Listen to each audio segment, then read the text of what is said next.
Waouh. Je t'avais dit que je te ferais une entrée. Ah oui, oui, non mais... oui. Pardon pour le retard, vraiment. Veuillez Pardon. nous excuser. En vrai, j'ai dit que c'était de ta faute. Je vais dire la vérité, c'est la mienne. Je voulais un café, tout simplement. Ouh, vous allez faire quoi si je décide de mettre fin à la conférence maintenant? Je mets fin à la conférence maintenant. Vous faites rien, voilà, tout Bon simplement. bah c'était super, un bon après-midi à toi. Merci et puis, à vous, à on se demain. recontacte. Allez, C'était au super, revoir. merci. Super public. Merci beaucoup. Allez, on dit que non. Hein. Allez, viens là, mon sushi. Installe-toi peut-être plus par là, tu sais, je suis Ouais. malentendant, je t'entendrai mieux si t'es du bon côté de Tu veux l'oreille. te rapprocher de moi?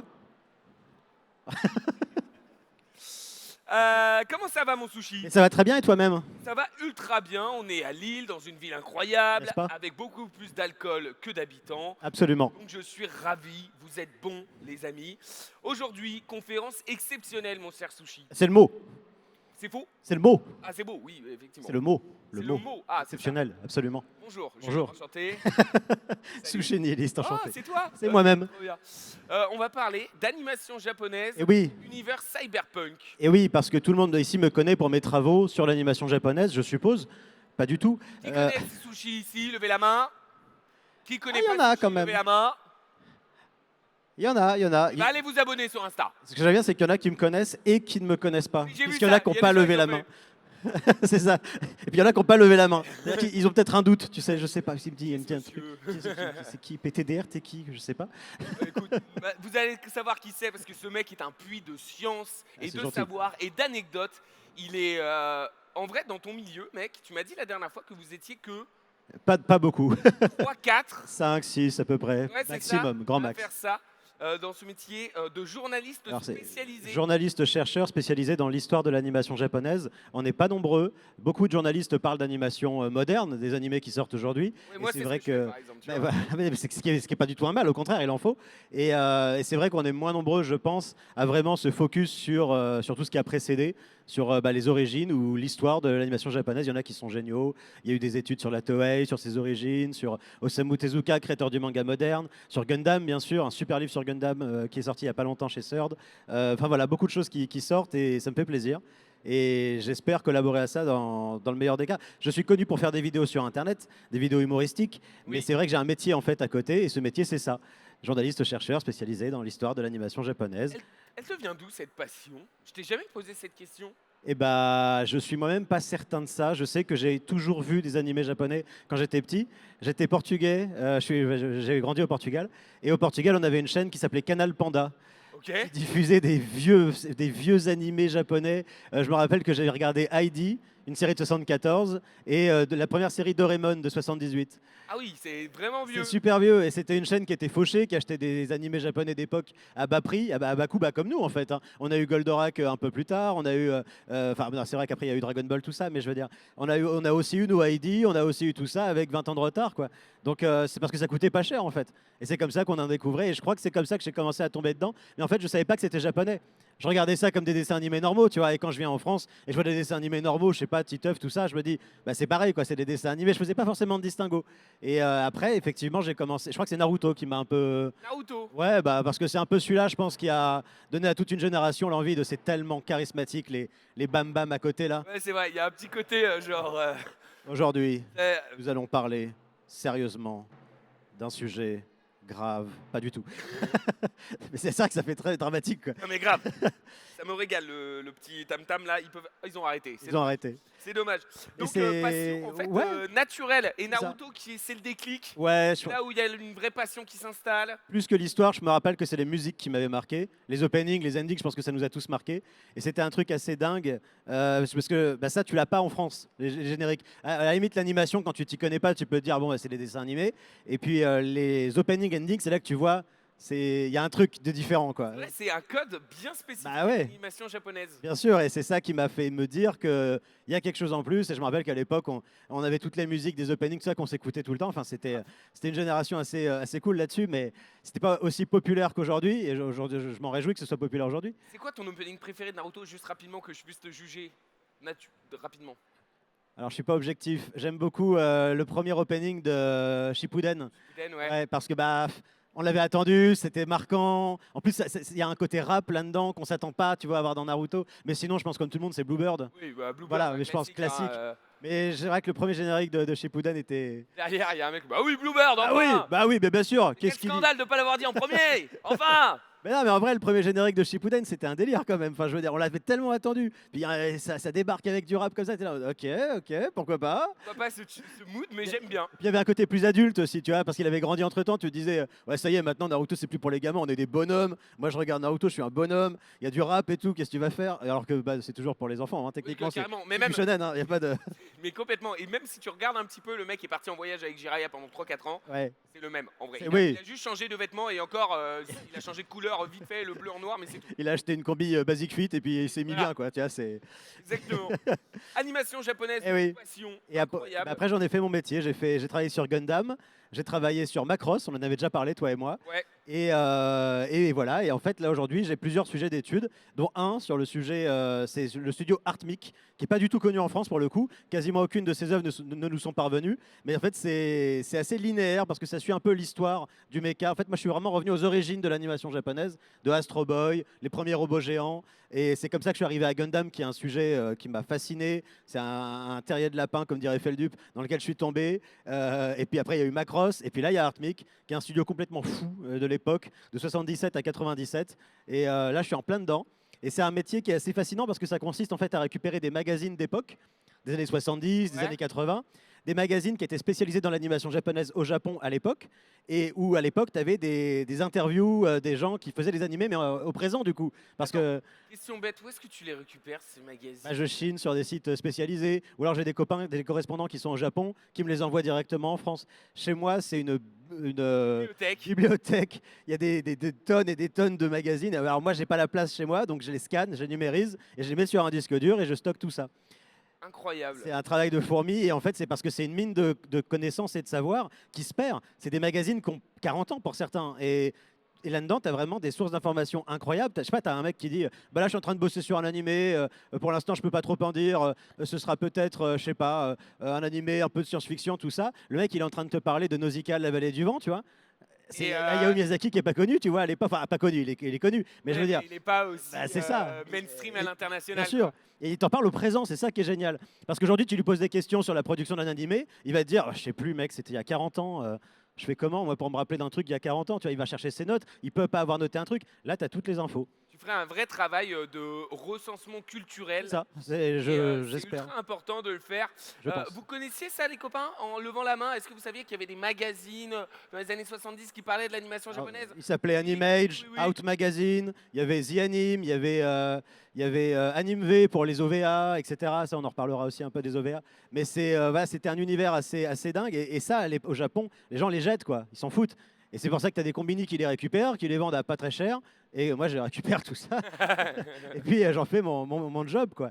Et Artmic, non, c'est un studio assez étonnant parce que bah, cette convention, aujourd'hui à Lille, elle a quand même une thématique, Cyberpunk. cyberpunk quand même.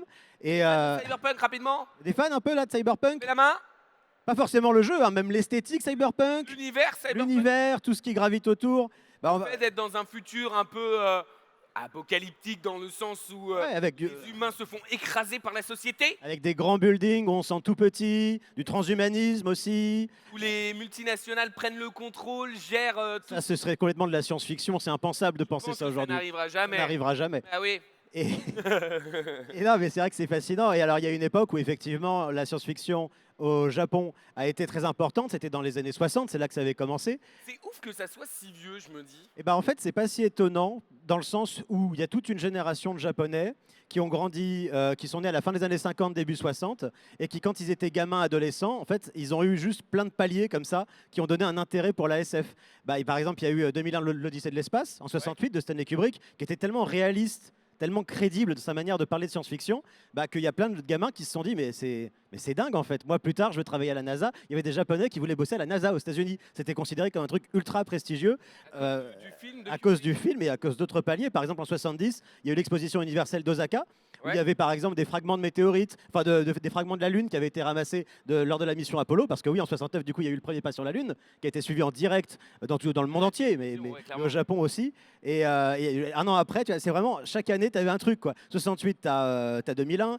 en 69, tu as le premier pas sur la Lune, en 70, tu as l'exposition universelle d'Osaka, avec tout plein de gens qui vont commencer à se passionner pour la SF. Et du coup, il y a une génération complète de gamins qui vont se dire, mais moi, plus tard, c'est ce que je veux faire, je veux bosser à la NASA. Et donc, il y a plein de gamins qui veulent apprendre l'anglais déjà Ok. et faire des études d'ingénierie, des trucs très précis, très complexes.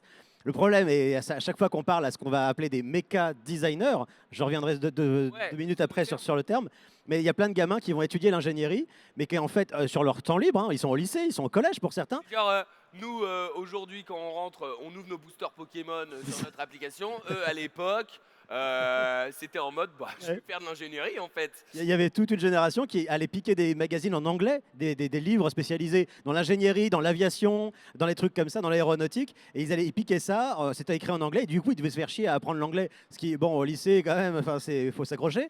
Et ils se passionnaient pour ça et c'est ce qu'ils voulaient faire. Et le problème, c'est qu'à chaque fois que je parlais à l'un d'entre eux, il me disait toujours la même chose, c'est qu'il fallait être sacrément bon à l'école pour faire ça, quoi.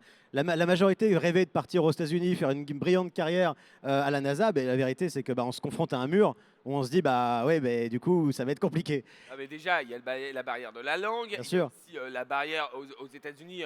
Tu rentres pas à la NASA comme ça, surtout Bien si tu n'es sûr. pas américain, logique. Hein, C'est pour ça que c'est un rêve d'enfant. Et ce rêve d'enfant-là, il va se confronter malheureusement au mur de la réalité.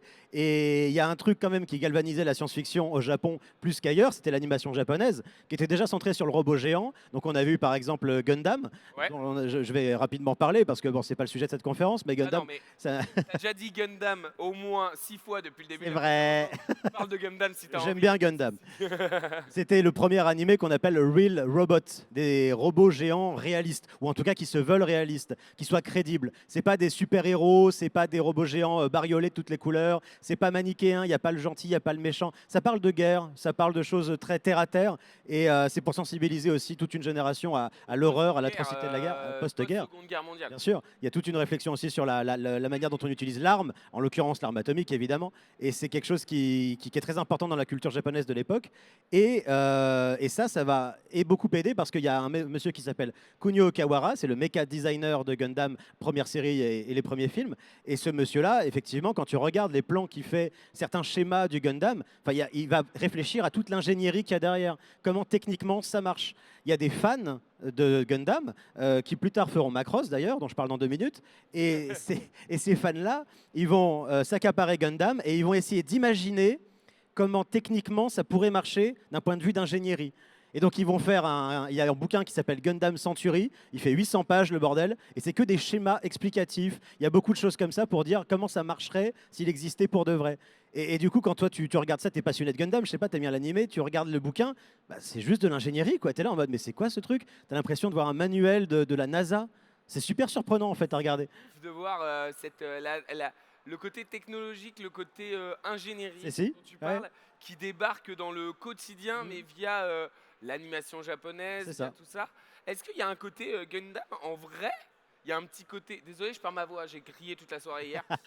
Gundam, il y a un petit côté cyberpunk, je trouve. Un petit côté. En Alors, vrai, pourquoi il n'y a pas de robots géants dans les univers cyberpunk? Ça pourrait. j'ai jamais su. Alors, j'en ai parlé à Ouais. quelqu'un qui s'y connaît drôlement en cyberpunk hier. Et moi, j'ai toujours peur, tu vois, sur les mots, parce qu'il y a des gros fanats de cyberpunk qui vont dire ça, c'est pas du cyberpunk, ça, c'est du cyberpunk. Alors, je vais pas me risquer à dire des bêtises. On m'a dit que le cyberpunk, Ouais. l'une des notions fondamentales dans le cyberpunk, c'est le transhumanisme, l'amélioration de l'être humain. Le fait de se changer certains C'est ça.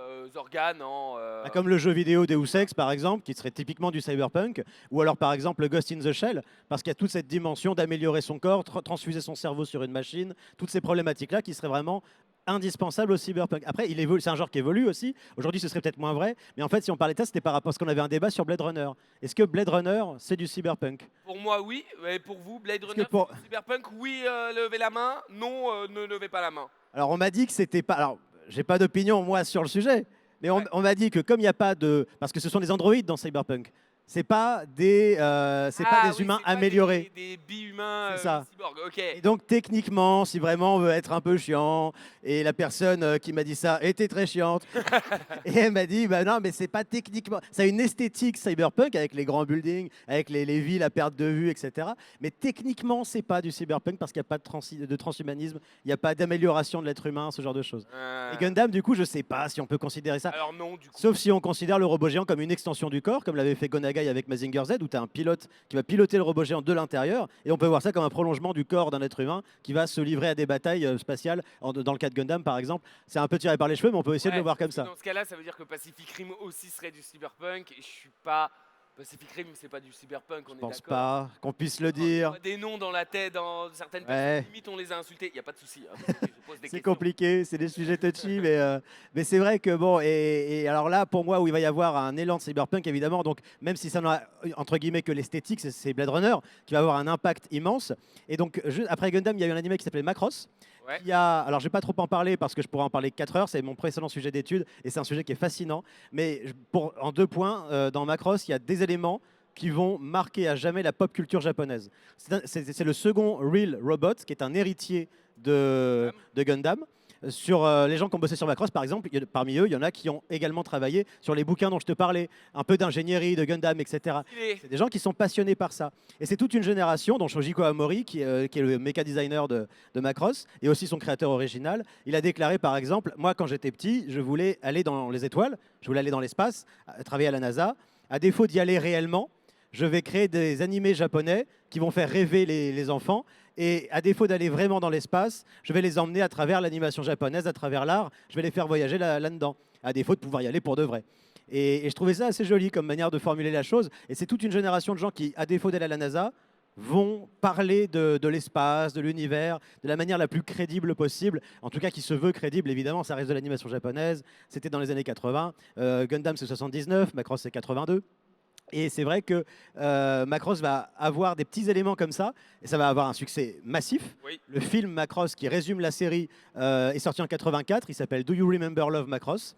Enfin, Macross Do You Remember Love? Et ce film était à l'époque le film d'animation japonaise avec le plus grand budget jamais alloué pour un film de cette envergure. Combien à peu près 480 millions d'yens. Ah, et ça, en dollars, ça fait à peu près combien Alors là, en plus, c'était à l'époque avec l'inflation, à mon avis, ça devait être sacrément. C'était élevé ou c'était pas élevé bah, C'est élevé pour de l'animation, mais C'est pour... extrêmement élevé pour de l'animation et puis en réalité même pour le cinéma. Par exemple pour Gundam, il voulait que les films soient rentabilisés à hauteur d'1 milliard de yens parce qu'il produisait des films comme Tora-san qui étaient des films qui coûtaient pas très cher en réalité. C'était du vaudeville, c'est des films qui se passent dans la vie de tous les jours qui rapportaient systématiquement 1 milliard de yens chaque année. Il fallait arriver au moins au même niveau. C'est ça. Sinon, ça veut dire qu'on a investi de l'argent dans quelque chose de pas du tout rentable. Exactement. Et comme Gundam, en l'occurrence, a réussi dans le deuxième film à dépasser cette barrière symbolique du milliard de dollars, Macross devait faire. Macross devait faire encore mieux, encore plus. Et encore aujourd'hui, d'ailleurs, c'est l'un de mes films d'animation japonais préférés. Pour moi, il n'a pas du tout vieilli. Je vous invite vraiment à le voir si vous en avez la Tu possibilité. as déjà vu lever la main? Do you remember Love, Macross? Tu n'as jamais vu lever la main? Écrasante majorité. Pourquoi il y a toujours des personnes qui ne lèvent jamais la main Excusez-moi, je vais venir vous chercher. Ils osent pas, ils osent pas. Ouais, c'est ça, vous êtes timide. Hein. Et c'est vrai que c'est un animé qui est incroyablement beau, il est fluide, il est magnifique. Et donc, comme je disais, parce que je mets 2 ans à parler, mais il y a quelques petits éléments qui vont marquer. Déjà, la présence des robots géants. Ça va devenir un classique. Dans Macross, par exemple, le robot géant, c'est également parce qu'ils ont voulu faire les choses en grand. Ouais. Il y avait un côté spectaculaire. À la base, ça devait être un truc comique. C'était pas censé être pris au sérieux. Et finalement, ça se sera pris au sérieux dans sa création.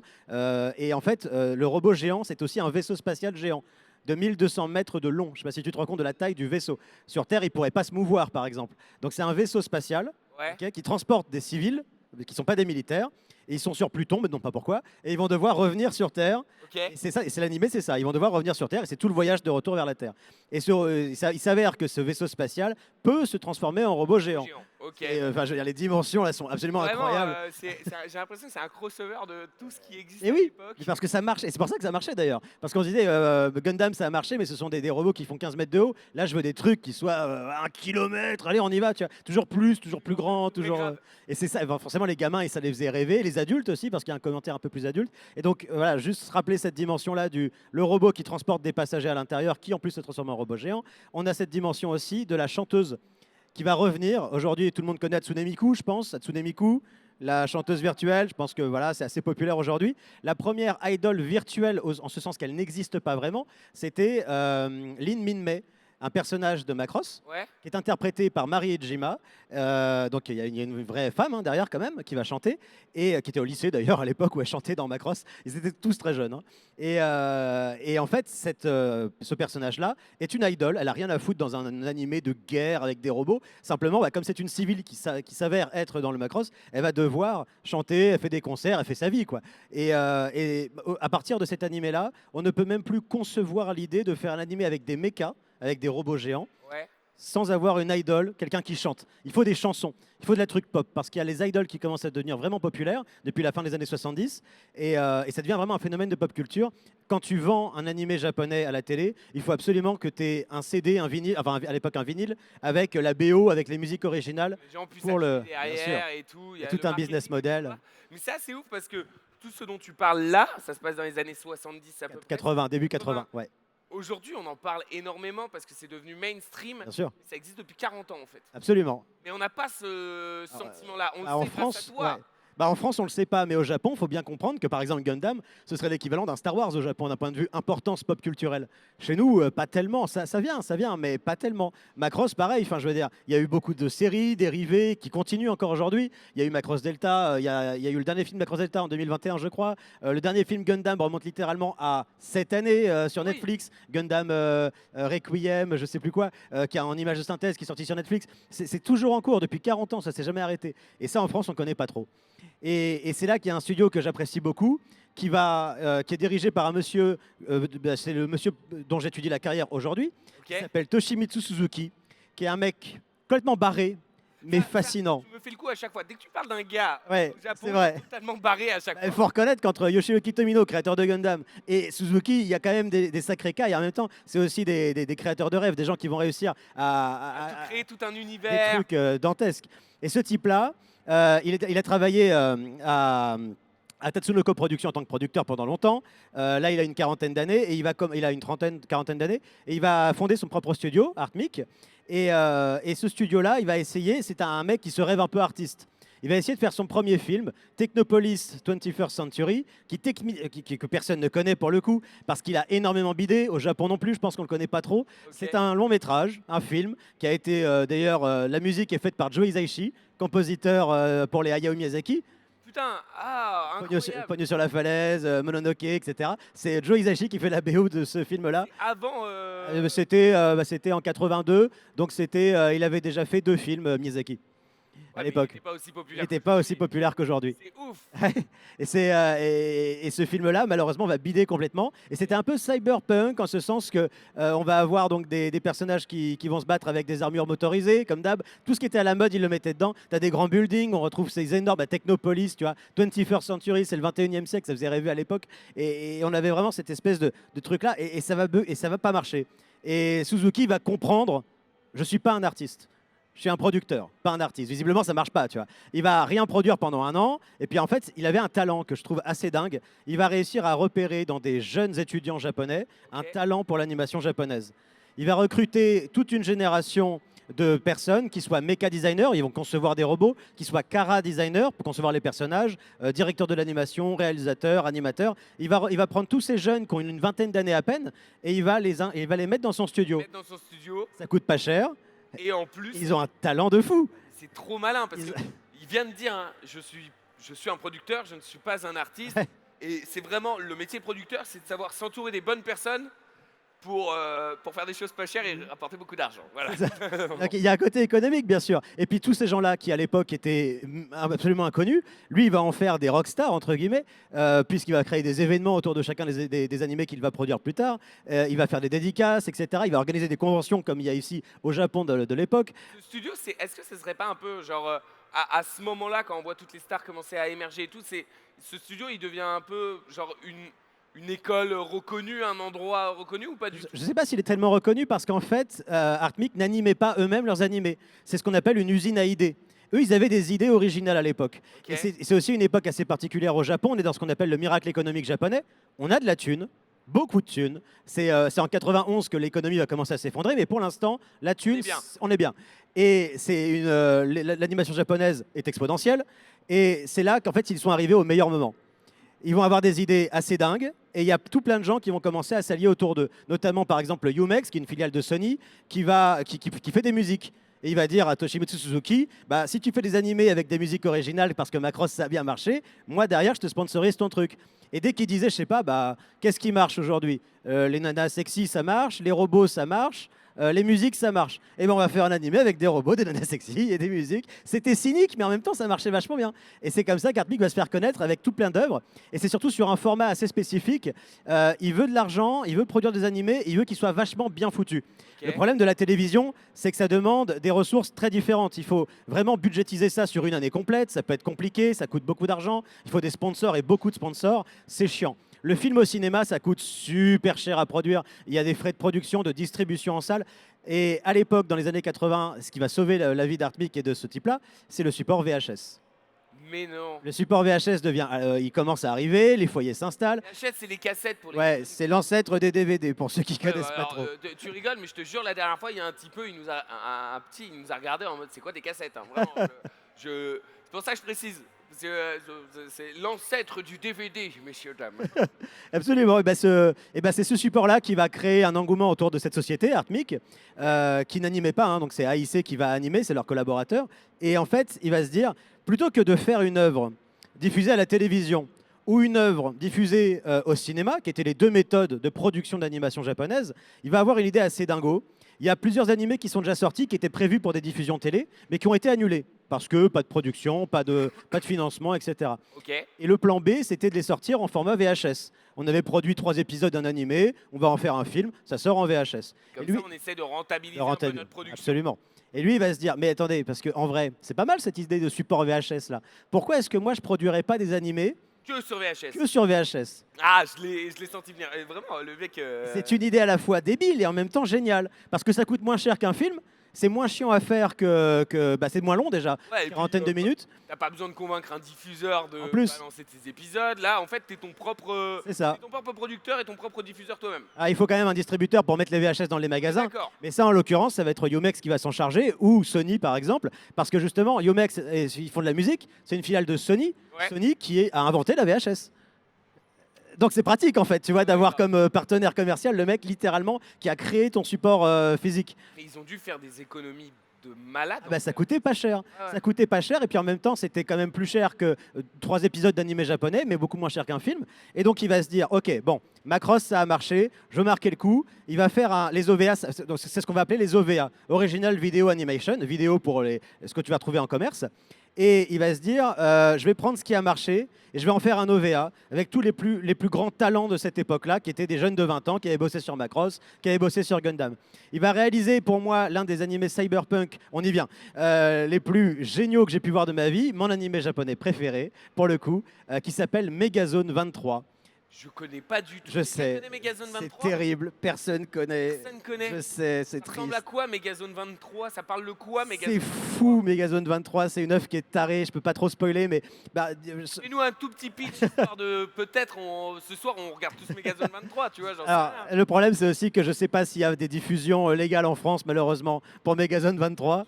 Je connais le public des Geek Days, si c'est pas légal, ils trouvent toujours une façon de. Moi, ce que je dis, c'est qu'a priori, il n'y a pas de DVD, mais vous pouvez vous démerder. Bon, ça n'engage que vous. Ça parle de quoi Megazone 23? Rapide, juste pour nous donner un abuse-bouche. Bah, Megazone 23, et bon, c'est compliqué. C'est un gamin donc ça se passe dans une ville un peu futuriste, dans Tokyo, une ville tokyoïte un peu futuriste, avec une esthétique très années 80. Et quand même, c'est tu sais, le rétro-futuriste. Le fameux des néons de partout. C'est ça, voilà, exactement. Ok, ouais. Et alors, qu'est-ce qui marchait à l'époque, par exemple? Les motos. Les gamins, ils adorent les motos parce que tous ceux qui vont à la fac, maintenant, ceux qui ont grandi avec Gundam, maintenant, ils sont à la fac. Ils y vont comment à la fac? Bah, ils y vont en moto. Et donc, le Shoji Kawamori, qui est le Kara designer de ce truc-là, il va se dire, ben, du coup, si les robots géants, ça marche. Si les motos, ça marche. Je vais mettre des robots géants sur des motos. Je vais faire des motos qui se transforment en robots géants. Ah ouais, c'est encore mieux. C'est génial, mais c'est toujours ça, tu vois. Ça marche. Ça marche. On les mélange, on en fait un truc. Donc, c'est un gamin qui va se retrouver avec un modèle qui s'appelle la Garland, qui est une moto qui peut se transformer en robot géant. Il va se retrouver à affronter l'armée, c'est à eux que ça appartient, cette moto-là, donc ils veulent la récupérer. Et lui, il veut pas. Il va s'allier à, devine quoi, une idole. virtuelle qui n'existe pas, qui s'appelle Eve ou Eve, je ne sais pas comment vous le prononcez, et cette idole-là n'existe pas. Et cette idole semble détenir un secret. Et il est possible qu'en fait, ce qu'on pensait être le Tokyo des années 80, un peu rétro-futuriste, soit peut-être même pas sur Terre, mais inscrit dans un vaisseau spatial qui est à la dérive dans l'espace. Waouh, Camoulox un peu, mais Camoulox, et en même temps, on en revient encore à Macross. oui, c'est vrai. D'ailleurs, ils ont fait venir, donc il y a un chara designer, le mec qui fait les personnages, et Ouais. ils ont fait venir uniquement pour l'idol, et ça a dû coûter un peu cher quand même, mais ils ont vraiment, ils y ont Le tenu. mec de Microsoft. Ils ont pris le mec de Macross qui avait fait l'idol, qui avait designé, qui avait eu l'idée de ce personnage-là. Ils l'ont fait venir uniquement pour le personnage de Eve, l'idol virtuelle. Donc ils ont pris un mec pour designer un personnage. Ce qui est quand même une perte d'argent un peu inutile, mais tu vois, ils voulaient vraiment dire ah, le mec qui a bossé là-dessus, il a aussi là-dessus, venez, achetez-le. Megazone 23 est le premier EVA qui va marcher à un stade incroyable. On boucle la première année avec plus de 23 000 ventes. Ça paraît pas énorme, mais encore aujourd'hui, c'est le plus grand succès jamais enregistré pour un titre OVA sur le marché japonais. Mais non. Il faudra attendre les années 90 pour qu'un OVA, Gundam justement, arrive plus ou moins à son niveau. C'est encore aujourd'hui une bombe visuelle, c'est fait par des talents incroyables, ça dure 40 minutes, du coup on est dans un moyen métrage quoi. Et c'était sur VHS ou Laserdisc également, et c'était proposé comme ça à la vente. Et cet OVA va tout changer dans son esthétique cyberpunk. C'est très inspiré d'Akira aussi. Akira, on retrouve cette idée de moto très à la mode dans Akira, qui était à l'époque un manga. Ok. Et ah, j'avais pas vu qu'on était filmé, tiens donc. Et pardon, excusez-moi, je découvre. Bonjour. Et, et on a Akira qui était à l'époque un manga. L'animé Akira n'existait pas. L'animé Akira n'existera qu'après Megazone 23.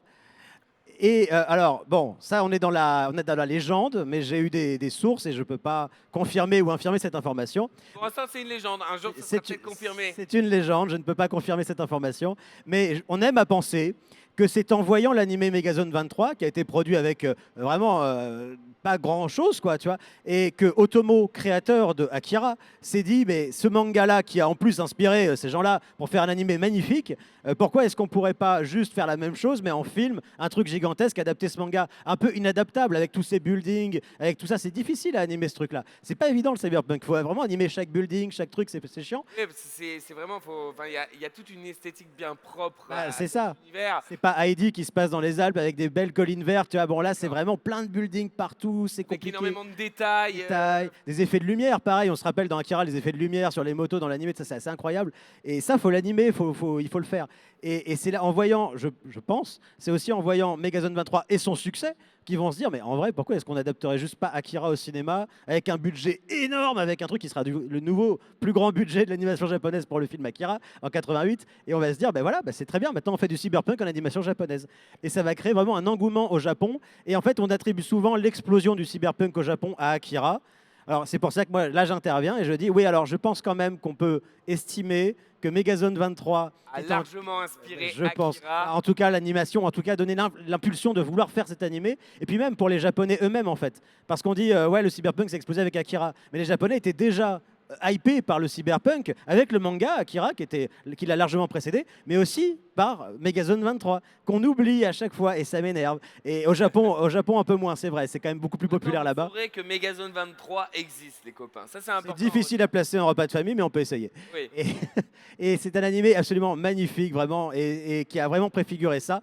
Et ça va exploser. Et ce petit studio de rien du tout, Artmic, va devenir une rockstar. Des gens qui ont plein d'idées. Et ils vont faire énormément De Disney, de l'animation japonaise. Si on veut, ouais, ce serait, ouais, si on peut le voir comme ça, ce serait vraiment quelque chose. Si je dis de la merde, moi j'essaie de vulgariser un petit peu. Mais t'as raison. Bah, disons que Des petits, le Disney, l'animation japonaise, ce serait Toei avec Miyazaki, là, en fait, ils animent même pas. C'est ça qui est dingue. C'est une usine à idées. Ouais, c'est juste un Des gens- bureau d'idées, quoi. Un bureau d'idées. C'est Ouais. plein de gens extrêmement inspirés par toute cette vague de cyberpunk, de SF, de méca, de robots, qui vont imaginer plein de concepts farfelus par rapport à ce qui fonctionne.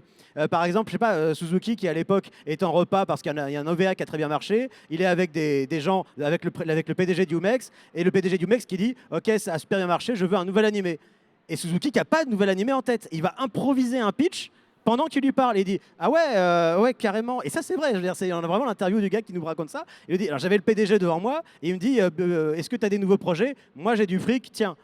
Et Il improvise un truc. Il réfléchit à une série qu'il a regardée la veille, qui est une espèce de série live action avec des vrais acteurs, où ça se passe à l'époque Edo, donc le Moyen-Âge japonais, où tu as des commerçants, des commerçants très modestes qui en fait s'avèrent être des super-héros la nuit et qui vont sauver des gens. Et il imagine, il repense à ce truc-là, il se dit, ouais, alors c'est des nanas, elles ont un groupe de rock, parce que c'est des musiques et ça marche bien ça. Ça marche bien la musique. Ouais, donc elles ont un groupe de rock et donc elles sont connues en tant que superstars, mais en fait elles ont des combis robotisés ultra puissantes et elles sauvent le monde face à des corporations énormes dans un univers cyberpunk, etc. Et le mec il t'improvise ça comme ça. Et t'as le PDG du mec qui voit que du feu, ils disent j'achète, tiens mon fric, prends-le. Et c'est comme ça qu'il va créer un animé qui s'appelle Bubblegum Crisis, qui est sorti en France, qui connaît? Ah, ça fait plaisir. C'est très peu connu. C'est sorti en France, on a une VF, qui est pas trop mal d'ailleurs, mais c'est sorti en France. Et Bubblegum Crisis, et qui va devenir l'un des premiers gros hits de l'OVA, parce qu'en fait, ça va créer une série. Il y aura 8 Bubblegum Crisis quand même. 8 épisodes de ce truc-là, de 40 minutes chacun. Ouais. Et donc, tu as des gens qui vont acheter le premier au film, le deuxième, le troisième, le huitième. Et au total, il y aura même. Enfin, ils vont faire des spin-offs, des trucs. Il y aura des polices, il y aura Crash, je t'épargne les détails. Mais ils vont créer comme ça des univers d'OVA. Il y a Galforce également qu'ils vont produire. Là, pour le coup, ça existe moins en France et c'est pareil. Et là, Galforce, c'est pareil. Ils vont dire les gens, ils aiment quoi? Ils aiment les militaires, c'est très à la mode, les militaires. Ils aiment les jolies nanas. Des jolies nanas militaires. Oh bah ouais. Allez, on y va, tu vois. J'aime ce truc vraiment C'est que ça. propre, j'ai l'impression à eux, pour le coup. Oui, bien sûr. Vraiment qu'est-ce qui marche, hein. Mais vraiment, C'est ça. c'est génial. Ils vont voir, ça marche, tu vois. Et c'est pour ça qu'ils vont prendre, par exemple, Galforce et Kenichi Sonoda, qui a vraiment ce fétiche de la nana mignonne et puis en même temps le militaire. Il aimait bien ces deux univers-là. Il va les mélanger et il va créer Galforce. Plus de 21 OVA produits pour la saga Galforce, entre les spin-offs, les suites, les reboots, les machins. Et tout ça est assez fou, quoi, de s'imaginer qu'il y a des gens qui vont acheter toute la collection, qui sont des fans hardcore de ces choses-là. Et ça va créer un studio qui, pendant 20 ans, va pérenniser ses idées comme ça, et sans jamais rien animer, quoi. Toujours en déléguant le truc. Ils ont juste des idées. Et à l'époque, tu avais Obara qui avait travaillé sur Galforce, qui a travaillé sur Bubblegum Crisis, qui disait c'est une époque où, en fait, on avait tellement d'argent que quand un type venait, un type d'une vingtaine d'années, tu vois, qui est encore à la fac, tu vois, et qui bosse avec nous, dès qu'il avait une bonne idée, on alignait l'argent et on adaptait son truc. Et c'est assez fou. Et mais je trouve ça fou, quoi. Dingue. T'as des mangaka comme putain, j'ai oublié son nom, Tony, je connais plus son nom de famille, qui était un proche de Sonoda quand il était à la fac. Sonoda disait, lui, c'est un mangaka, il est incroyable, il a un trait fou. Il va rencontrer Suzuki, il l'invite dans son bureau et dit, est-ce que t'as pas des idées, toi, de trucs? Et il dit, bah ouais, j'ai une idée de manga, un peu cyberpunk, un peu machin. Il fait, ok, je te le publie. Ah oui. Carrément, il fait. Je te le publie, quoi. On fait des animés, mais on a aussi une presse. Take my money. C'est ça. Vraiment ça, ok. Il a publié son tome, et puis après, il fait. Et même, si tu veux, on en fait un OVA, on s'en branle. Il y a 5 OVA. Genocyber, ça s'appelle. Et hop là, on fait Genocyber, 5 films du truc. T'es là, mais c'est incroyable de faire des trucs pareils. Ils avaient tellement d'argent, quoi. Et là où ça va se casser la gueule, on a encore un peu de temps ou pas? Je sais pas, c'est à quelle heure qu'on On a encore un peu de temps Oui, je pense. pour finir le truc? À quelle heure que ça finit, petit chat 30 Oui, il reste 10 minutes. Ça va. Et en fait, là où ça va se Plus vite, plus vite, plus oui, vite. oui, oui. Là où ça va se casser la gueule, en fait, c'est tout simplement que là, on était vraiment dans le miracle économique japonais. Mais c'était une bulle spéculative, tout ça. Et comme toute bulle, ça s'éclate. Ouais. Et c'est là que c'est un truc un peu prophétique, en tout cas j'aime le voir comme ça. Bubblegum Crisis parle d'une société, l'animé, Bubblegum Crisis, vraiment l'éclatement du chewing-gum, la crise du chewing-gum, ça parle d'une société qui est comme la société japonaise de l'époque, mais c'était un peu prédictif de le penser comme ça. Elle est dans une espèce de bulle énorme qui, à tout moment, va exploser. C'est l'univers de Bubblegum. Ok. Et Bubblegum Crisis, pour moi, a un peu prédit ce qui allait un peu se passer dans l'univers de Heartmik, parce qu'effectivement, comme dans l'animé, dans la vraie vie, la bulle spéculative japonaise a éclaté. Au moment d'une crise économique, c'est toujours ça. Il y a une déflation du yen, c'était assez terrible, ça s'est fait très vite. En 1991, ça va commencer à flancher. On va commencer à tomber dans ce qu'on va appeler la décennie perdue. 10 ans sans fric, il n'y a plus rien. C'est là que l'animation japonaise va connaître une grande crise. Il n'y a plus de financement, les gens veulent plus faire des projets risqués. Donc c'est-à-dire que toute cette idée d'un gamin qui a une idée un peu dingue, on le fait et on voit si ça marche, ça devient compliqué parce que tu te dis si je me plante, là je peux faire faillite quoi derrière.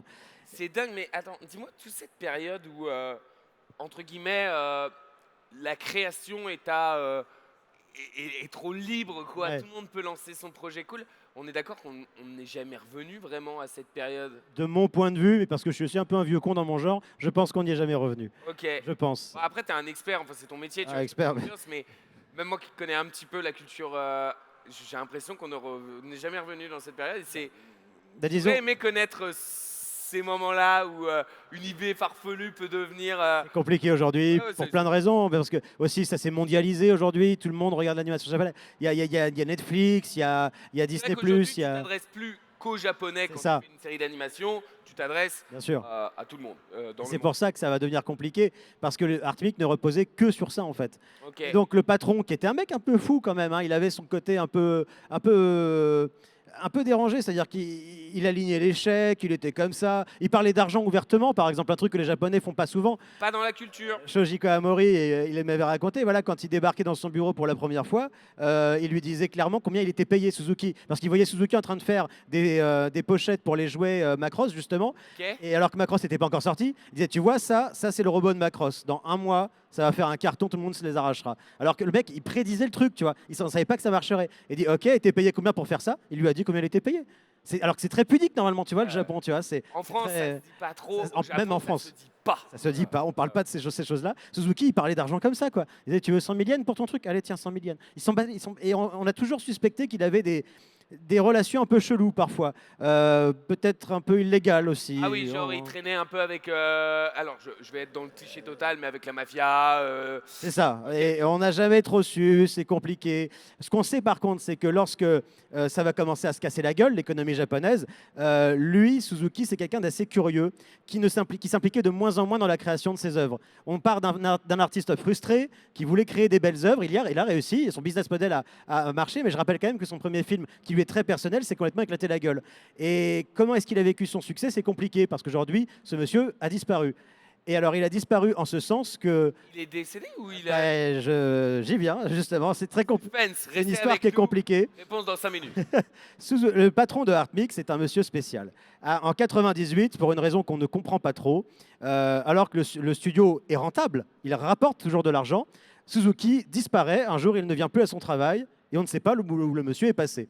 Donc il y a tous les gamins qui viennent à son studio, qui ont pris 20 ans dans la gueule depuis. C'est devenu des adultes confirmés. Beaucoup sont déjà partis d'ailleurs, ou sont devenus indépendants, et aujourd'hui sont des rockstars. Et ils sont là, mais il est où? Patron. Il est où le patron? Et alors évidemment, comme le patron a disparu, potentiellement avec un peu d'argent, et qu'on se demande ce qu'on va bien pouvoir devenir, en moins d'un mois, le studio fait faillite.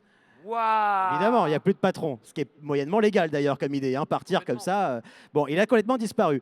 La faillite d'Artmic va beaucoup pénaliser l'AIC, qui faisait l'animation, je rappelle, hein, c'est eux qui bossaient avec eux, et l'AIC et Umex. Ils viennent de perdre leur principal client. C'est ça, et en tout cas un partenaire de très longue date, des amis aussi. Hein. Toru Miura, qui était le PDG de l'AIC, c'était un ami de Suzuki. Il ne comprend pas la disparition de son ami. Umex, qui je rappelle était la filiale qui faisait des musiques, et ben eux par exemple, à cause de ça, ils vont couler. Ah oui, Carrément. fermeture. Parce qu'en fait, ils sont c'est compliqué, je ne vais pas rentrer dans les détails techniques, mais ils sont co-signataires de dettes.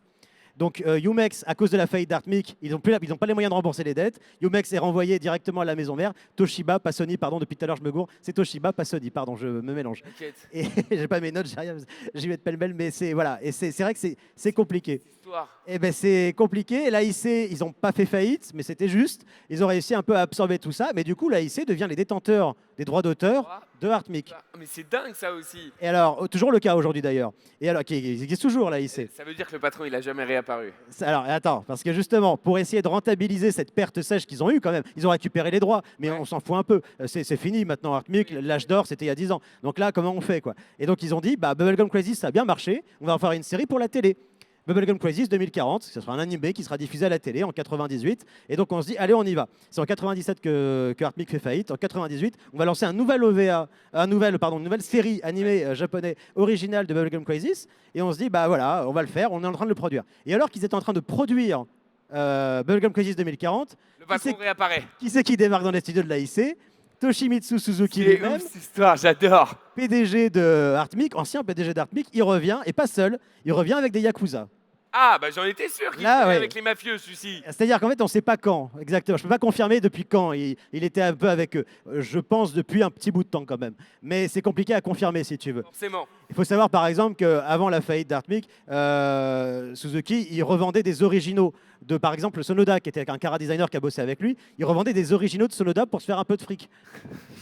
Ce qui est terrible, quoi, je veux dire. Déjà, c'est pas légal, et puis Ouais, ensuite, c'est pas très complètement. sympa, quoi, je veux Mais dire. de ouf. Bon, et c'est. Et vraiment, le personnage est. Quand tu disais taré, Ouais, il est un peu fou, c'est la bonne je définition. pense, ouais, on peut le dire. Il revient avec des Yakuza en disant Bubblegum Crisis, c'est moi qui l'ai créé, c'est bon bébé, vous avez aucun droit là-dessus, et si jamais vous faites votre animé, moi je veux mon argent. Donc vous me donnez de l'argent. Et il arrive, il casse un peu, il fait son coup de gueule, etc. Il y a une loi au Japon qui dit que quand on est Yakuza, on n'est pas tenu de donner son nom de famille quand on fait un coup, etc. Mais D'accord. là, ils sont vraiment bêtes parce que Suzuki et les Yakuza vont se présenter. Ils vont dire, il ne va pas juste dire je suis Toshimitsu Suzuki avec des Yakuza, il va dire je suis Toshimitsu Suzuki avec les Yakuza de la branche machin machin. Et alors évidemment, quand la police débarque après, il va dire bon bah voilà, ce sont eux qui étaient là, qui Chantage. nous ont fait du chantage, etc. Et du coup, bah, ils vont se faire arrêter quoi, les Yakuza. Et Suzuki disparaît une deuxième fois. Adieu. C'est une dinguerie cette histoire. Recherché, recherché a priori recherché par la police, peut-être même par les Yakuza, on ne sait pas, c'est compliqué comme affaire. Et, il redisparaît. Et pendant 20 ans, aucune trace. Et donc là, il est réapparu il y a 2-3 ans. On l'a cru mort en 2004, en 2006, il y a eu des rumeurs où on disait il est sûrement décédé. Et en fait, quelqu'un réapparaît sur Twitter, c'est son fils, Ok. sous anonymat, qui nous dévoile que son père serait décédé en janvier 2020. Donc il n'y a pas si longtemps. Il n'y a pas si longtemps. Ce qui m'a donné un gros frisson, c'est que j'avais commencé à étudier sa vie avant la date de son décès. Donc techniquement, on s'est croisés, entre guillemets, ça me fout le seum. J'aurais tellement voulu le rencontrer, ce type-là. Tu m'étonnes parce que ça doit être une usine. Mais oui. Le personnage, rien que le rencontrer, à C'est mon fou, avis, ce il te serait fou. raconte des dingueries et tout. Enfin, Et ce qui est dingue, c'est qu'il a fini sa vie à Hokkaido, dans le nord, dans les montagnes enneigées, et comme peintre itinérant. Il a fini sa vie en ermite. il a fini sa vie en artiste. aussi. Un artiste ermite. En fait, c'est ça. En fait, il continuait, la peinture, il continuait, et il vendait via un ami qui était prestataire ses tableaux à des clients. C'est ouf cette histoire. Je trouve ça assez ouf que l'un des, pour moi, des papas en tout cas de l'impulsion du cyberpunk au Japon, ait fini sa vie de cette manière-là, quoi. C'est Je cocasse. trouve ça fou. C'est génial. Parce que autant le grand public le connaît pas, ce mec-là, il était producteur, surtout il est connu pour être producteur, mais le grand public, les producteurs, enfin ils les connaissent pas, ils s'en foutent un peu, ce qui est un peu logique aussi. Mais la plupart des gens qui étaient dans l'animation japonaise ou dans cet environnement, eux le connaissaient. Et donc tous ces grands artistes, Shoji Kawamori, Kenichi Sonoda, même Otomo lui-même, hein, le papa d'Akira, tous ces gens-là qui voyaient en lui quelqu'un, un visionnaire, quelqu'un qui avait un talent pour opérer les talents justement, ce qui est assez pratique quand on est producteur, et surtout toujours cette vision de qu'est-ce qui va marcher, et le fait est que ça marchait à chaque fois, et ben, ce type-là a fini dans le plus grand des anonymats. Il y a des gens au Japon qui doivent avoir des peintures de ce type-là qui datent d'après sa disparition, sans savoir qu'elles sont de lui, quoi. Et c'est assez fou. C'est dingue. C'est assez fou. Tu vois, c'est ça pour ça que je kiffe parler avec toi. C'est que déjà, vous avez remarqué, vous avez peut-être pas remarqué le nombre de dates qui nous sort à la seconde. Oui, alors ça c'était en 86, ça c'était en 96, ça c'était machin et tout. Et surtout, des anecdotes toujours croustillantes avec du storytelling et tout. J'essaye. Merci beaucoup, Sushini Illis. Je t'en prie. Je pense qu'on peut l'applaudir très fort, mesdames et messieurs. Merci. On en a appris plus sur l'animation japonaise, sur l'origine, l'impulsion cyberpunk dans l'animation japonaise, et ça c'est grâce à Sushi. N'hésitez pas à aller le suivre sur ses réseaux sociaux, à aller suivre son travail aussi. Là, on n'a pu faire qu'une minute de blabla, mais ce mec, quand je vous l'ai dit tout à l'heure, c'était un puits de savoir, je le pense sincèrement. C'est passionnant de parler avec toi, vraiment, on voit jamais le temps passer. Là, ça fait une heure. Gentil. Est-ce que tu as vu le temps passer? J'ai pas vu le temps passer. Bon, bah, c'est normal, c'est toi qui parlais. Mais moi, j'ai pas vu le temps passer, et c'est le principal. Merci encore, Sushi. On peut le réapplaudir, s'il vous plaît. Merci beaucoup. Je tiens à préciser que ceci est de la vulgarisation. Non, parce qu'il y a des gens qui s'y connaissent drôlement bien là-dedans. Oui. Si des collègues me regardent, ceci est de la vulgarisation. Je suis parfois un peu approximatif.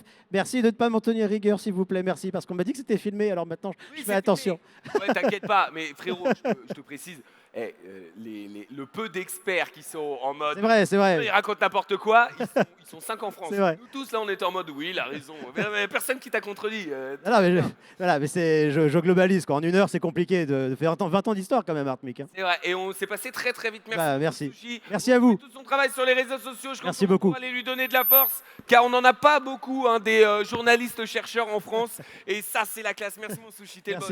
Merci T'es le boss, beaucoup. t'es le boss. Des gros bisous. Gros bisous. Et il il est en signature. T'es Je suis en dédicace. en dédicace toute l'après-midi là. Ouais, 14h30, je crois, le prochain créneau. Et bah, vous pouvez aller le rencontrer dans la convention.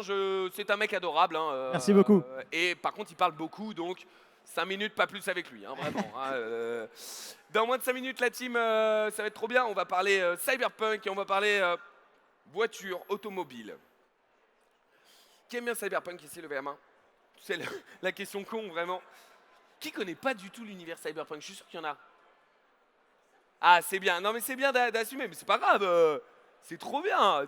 Moi, je trouve ça cool d'assumer. Vraiment, il n'y a pas de honte à pas connaître. C'est justement pour ça qu'on est là. C'est pour partager une passion, apprendre des choses. Là, je suis sûr que vous avez appris plein de choses. Alors, est-ce que vous serez capable de raconter tout ce qu'il a raconté? Je pense pas, vraiment. Mais par contre, au moins, j'aime ça. L'accès à la connaissance, c'est toujours ultra cool. J'arrive dans 3 minutes. Je vais juste faire pipi et après, on continue la journée, si ça vous va. Merci beaucoup. Je vous raconte ma vie, désolé.